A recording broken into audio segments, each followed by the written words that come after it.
Lady N.S. Story by Anton Pavlovich Chekhov. One late afternoon, 10 years ago, the examining magistrate Peter Sergeyich and I rode to the station together at haymaking time to fetch the mail. The weather was superb, but as we were riding home, we heard thunder growling and saw an angry black cloud coming straight toward us. The storm was approaching, and we were riding into its very teeth. Our house and the village church were gleaming white upon its breast, and the tall silvery poplars were glistening against it. The scent of rain and of new-mown hay hung in the air. My companion was in high spirits, laughing and talking the wildest nonsense. How splendid it would be, he cried, if we should suddenly come upon some antique castle of the Middle Ages, with towers battlemented, moss-grown, and owl-haunted, where we could take refuge from the storm, and where a bolt of lightning would end by striking us. But at that moment, the first wave swept across the rye and oat fields. The wind moaned, and whirling dust filled the air. Peter Sergeyich laughed and spurred his horse. "How glorious!" he cried, "how glorious!" His gay mood was infectious. I too laughed to think that in another moment we should be wet to the skin and perhaps struck by lightning. The blast and the swift pace thrilled us and set our blood racing. We caught our breath against the gale and felt like flying birds. The wind had fallen when we rode into our courtyard, and heavy drops of rain were drumming on the roof and lawn. The stable was deserted. Peter Sergeyich himself unsaddled the horses and led them into their stalls. I stood at the stable door waiting for him, watching the descent of the slanting sheets of rain. The sickly sweet scent of hay was even stronger here than it had been in the fields. The air was dark with thunder clouds and rain. "What a flash!" cried Peter Sergeyich, coming to my side after an especially loud rolling thunderclap that it seemed must have cleft the sky in two. Well. He stood on the threshold beside me, breathing deeply after our swift ride, with his eyes fixed on my face. I saw that his glance was full of admiration. "Oh, Natalia," he cried, "I would give anything on earth to be able to stand here forever looking at you. You are glorious today." His look was both rapturous and beseeching. His face was pale, and drops of rain were glistening on his beard and mustache. These two seemed to be looking lovingly at me. "I love you," he cried, "I love you, and I am happy, because I can see you. I know that you cannot be my wife, but I ask nothing, I desire nothing, only know that I love you. Don't answer me, don't notice me, only believe that you are very dear to me, and suffer me to look at you." His ecstasy communicated itself to me. I saw his rapt look. I heard the tones of his voice mingling with the noise of the rain, and stood rooted to the spot, as if bewitched. I longed to look at those radiant eyes and listen to those words forever.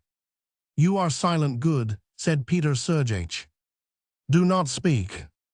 I was very happy. I laughed with pleasure and ran through the pouring rain into the house. He laughed too and ran after me.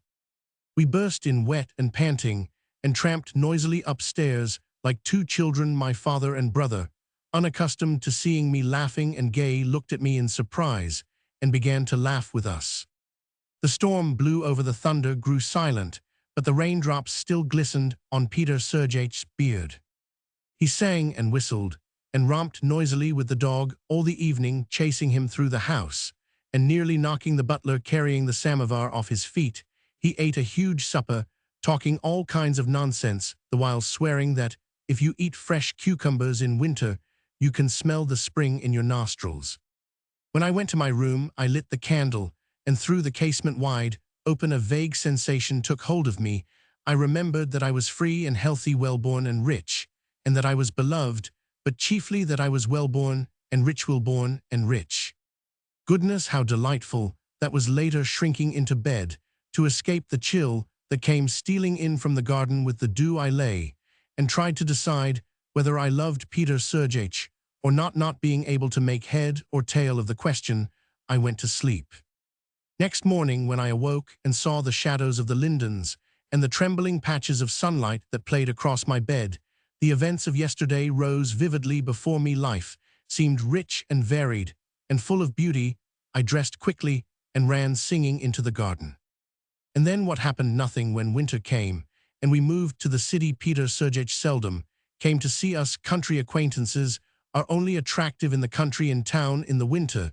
They lose half their charm when they come to coal. They look as if they were wearing borrowed clothes, and they stir their tea much too long. Peter Sergeyevich sometimes spoke of love, but his words did not sound as enchanting as they had in the country. Here we felt more keenly the barrier between us. I was titled and rich, he was poor, and was not even a noble, but an examining magistrate, the son of a deacon, both of us because I was very young, and he, heaven knows why, considered this barrier very great and very high. He smiled affectedly when he was with us in town, and criticized high society.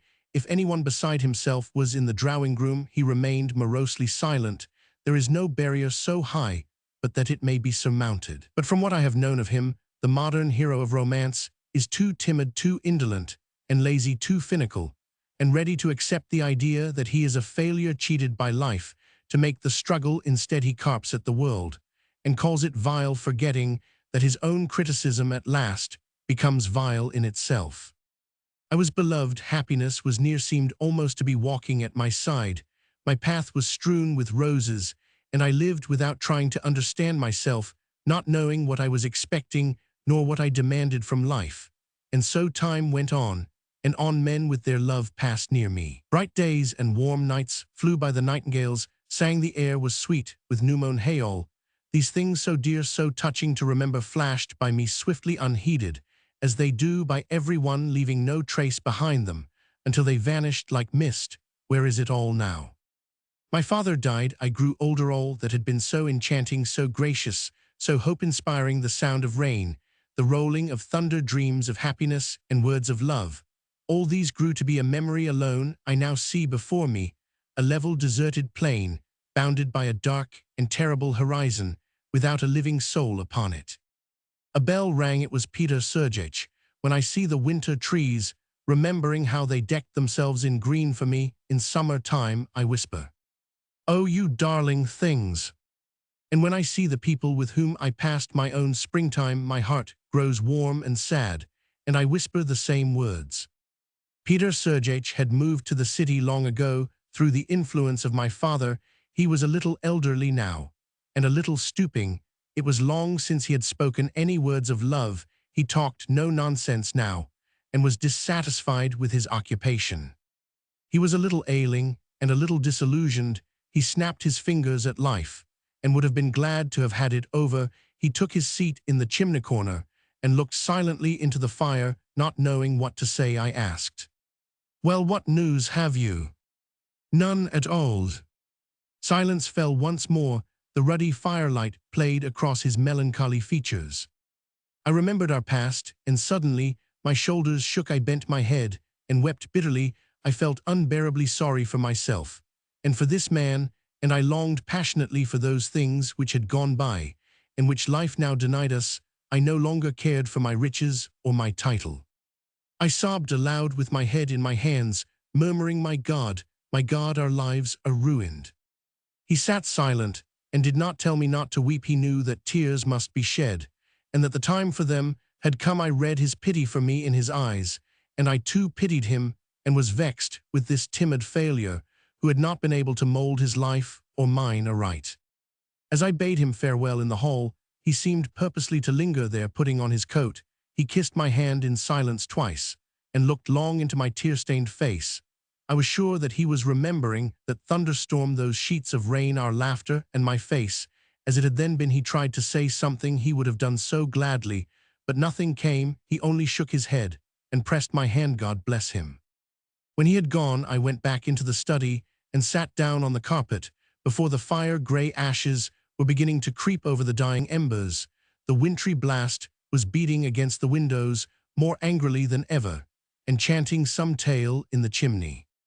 The maid servant came in, and called my name, thinking that I had fallen asleep.